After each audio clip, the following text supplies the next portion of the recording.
No episódio de hoje da Vida Secreta das Línguas vamos falar da história do português e vamos usar 12 palavras para contar essa história. Na verdade, no episódio de hoje vamos usar apenas 6 palavras, vamos ter esta história em duas partes. Hoje vamos falar das origens da língua.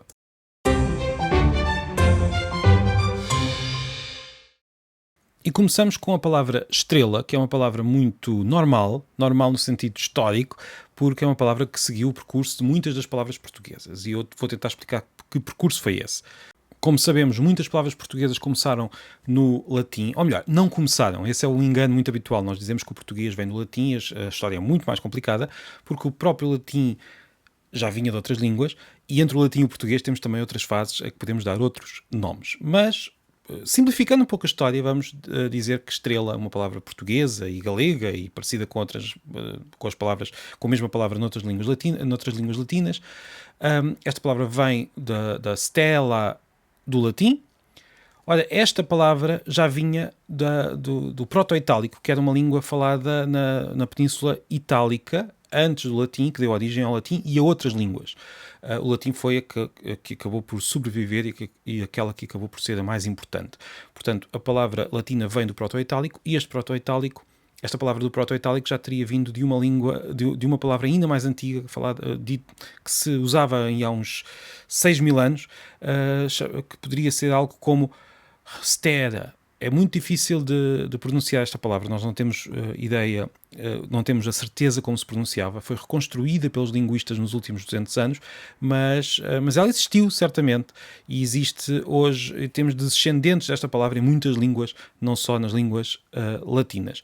E provavelmente esta palavra já viria de outras línguas ainda mais antigas, mas o percurso que nós conseguimos recuperar é este, do proto-indo-europeu para o proto-itálico, para o latim e depois para as outras línguas latinas, incluindo a nossa, o português. E esta palavra está logo aqui no início porque isto é o percurso mais habitual das palavras portuguesas.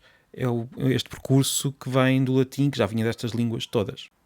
As palavras que dão origem às nossas, em geral, eram as palavras do latim vulgar, do falar do povo, não necessariamente do latim clássico, embora esse também nos tenha dado muitas palavras, e embora esse fosse também parecido com o latim vulgar.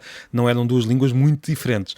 Mas sim, o português vem do latim vulgar e as importações diretas do latim clássico são até muito posteriores. Haveria também aqui nesta zona da Península Ibérica, esta zona ocidental, e mais para norte e mais para o ocidente, onde se desenvolveu aqui esta forma particular de latim, haveria já outras palavras mais antigas, anteriores ao latim, que se misturaram depois com o latim que aqui chega. Estamos a falar de línguas, algumas delas indo-europeias, que nós chamamos habitualmente de celtas, línguas célticas, se quisermos, e também outras línguas pré-indo-europeias. Ainda existe uma na Península Ibérica que ainda hoje é falada, o basco, e estas línguas também terão cá deixado algumas palavras, mas é tudo muito vago porque é muito difícil ter certezas de que palavras estamos a falar.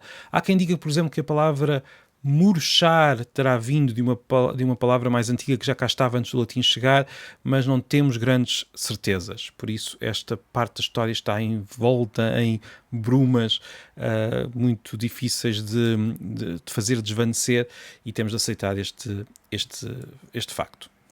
Olha, se a primeira palavra foi estrela, que mostra o percurso mais habitual do latim até ao português e do que vinha antes do latim, a segunda palavra que escolhi para contar esta história é a palavra luva, que no fundo é uma das palavras que mostram como o fim do Império Romano está inscrito na nossa língua.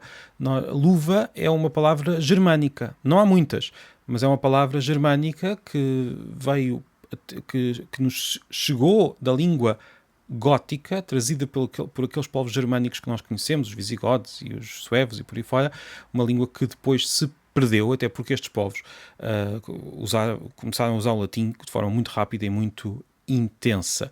Curiosamente, este gótico é uma língua germânica que não deu origem a nenhuma outra língua, mas é uma língua da mesma família do alemão, do inglês, do holandês e por aí fora. Esta língua manteve-se durante muitos séculos do outro lado da Europa, na Crimeia. Nós, como eu disse, não temos muitos exemplos de palavras destes povos, até porque provavelmente eles não vieram em grande número, era uma elite.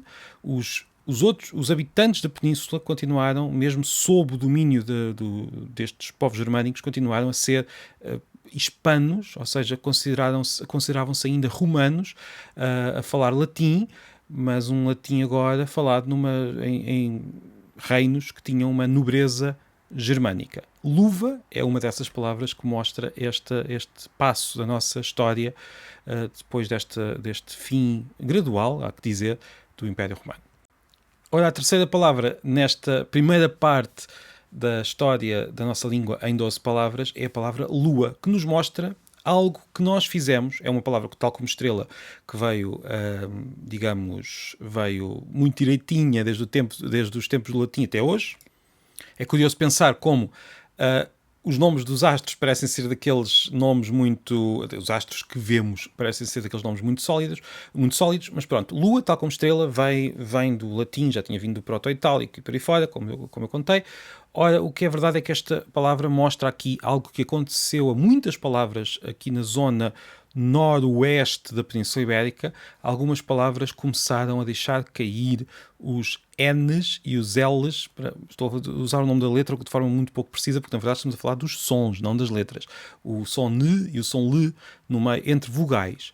Temos este exemplo de lua, que noutras línguas latinas, mesmo aqui ao lado, é luna, e este N, este N, este som cai e passamos a dizer só lua. Isto aconteceu em muitas palavras, está inscrito até na forma como nós fazemos o plural de muitas palavras. Por exemplo, papel passa a papéis, este L cai, este L entre vogais cai.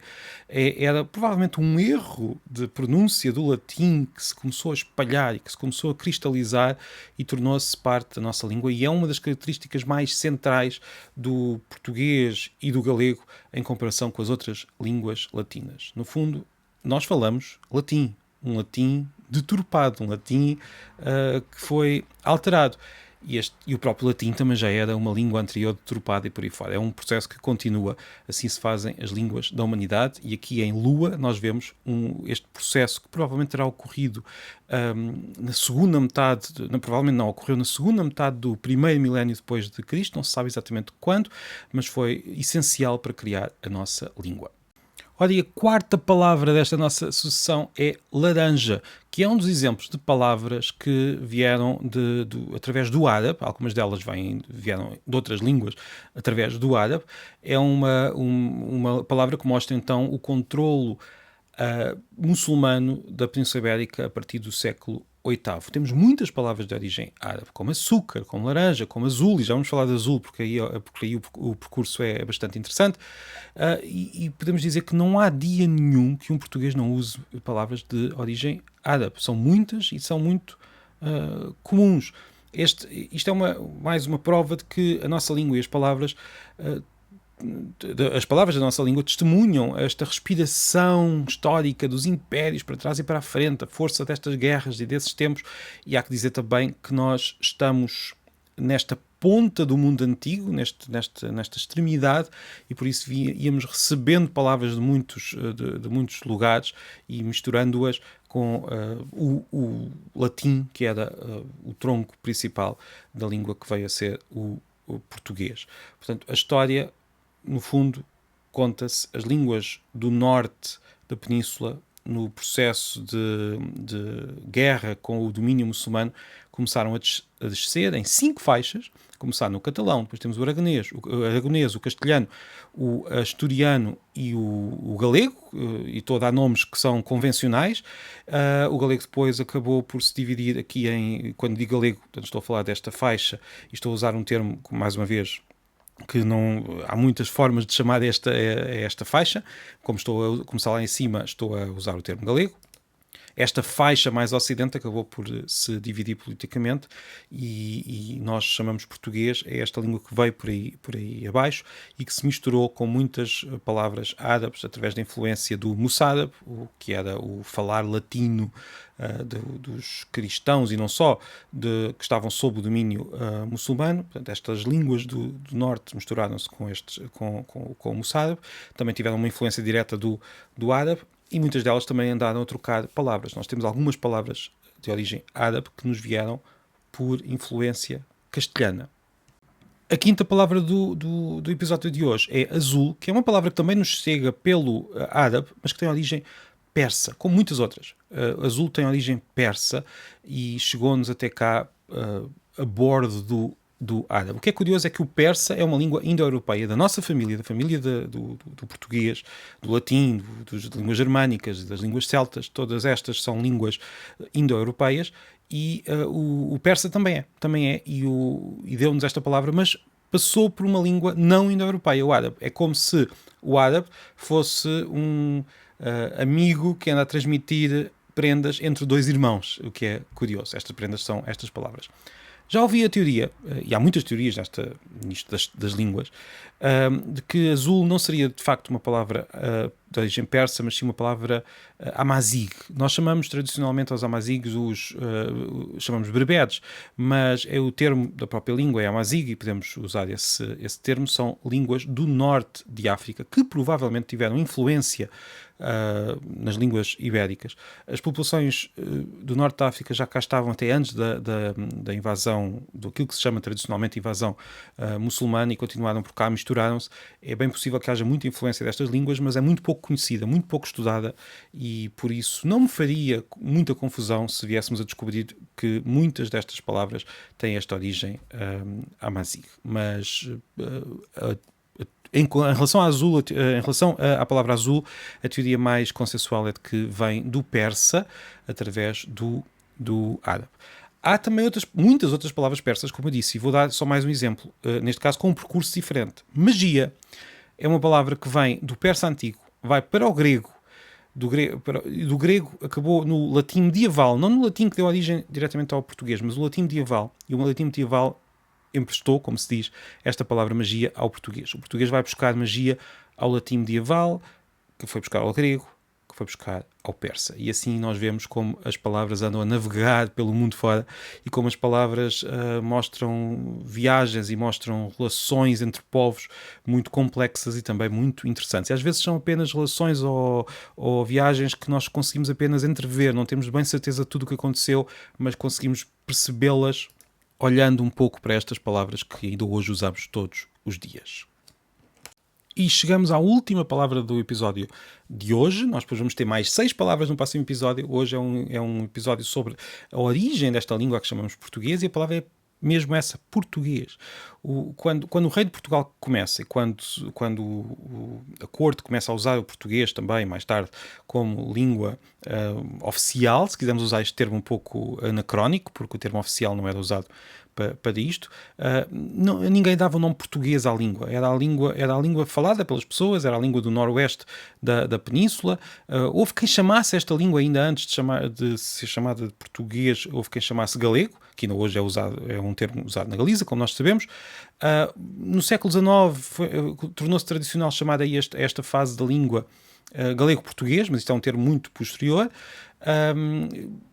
A primeira vez que alguém chama português à língua, este nome, este substantivo, foi, na verdade, pelo menos que se saiba até hoje, podemos encontrar depois outros casos mais antigos, nunca se sabe, mas que se saiba foi no século XV.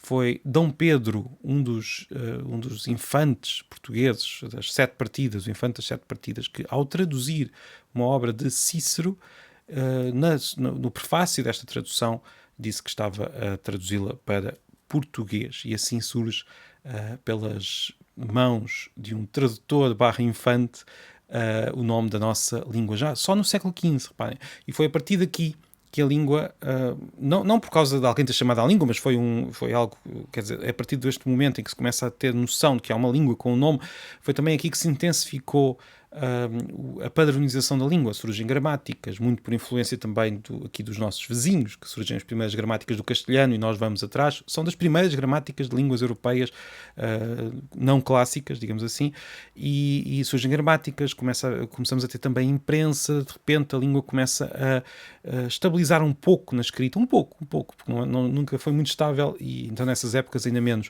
mas começamos a ter esta ideia de uma língua na escrita. É claro, esta língua já existia, já era falada, já era muito antiga, e mesmo no momento em que o Dom Afonso Henriques começa a ser rei, já a língua era falada nas bocas das pessoas. Há esta continuidade, estas transições, estas mudanças graduais que são muito interessantes, muito difíceis de conseguir descobrir, descrever, Mas é isso que eu estou a tentar fazer aqui de forma muito resumida nestes 2 episódios sobre a história da nossa língua em 12 palavras. Hoje já tivemos as nossas primeiras 6 palavras. Tivemos estrela, luva, lua, laranja, azul e português, e assim falámos um pouco rapidamente da origem da nossa língua. No próximo episódio vamos falar da expansão desta língua pelo mundo, como ela se espalhou e deu origem a outras línguas, e como mudou muito, e como ainda hoje muda muito. Isso ficará para o próximo episódio. Muito obrigado e até breve.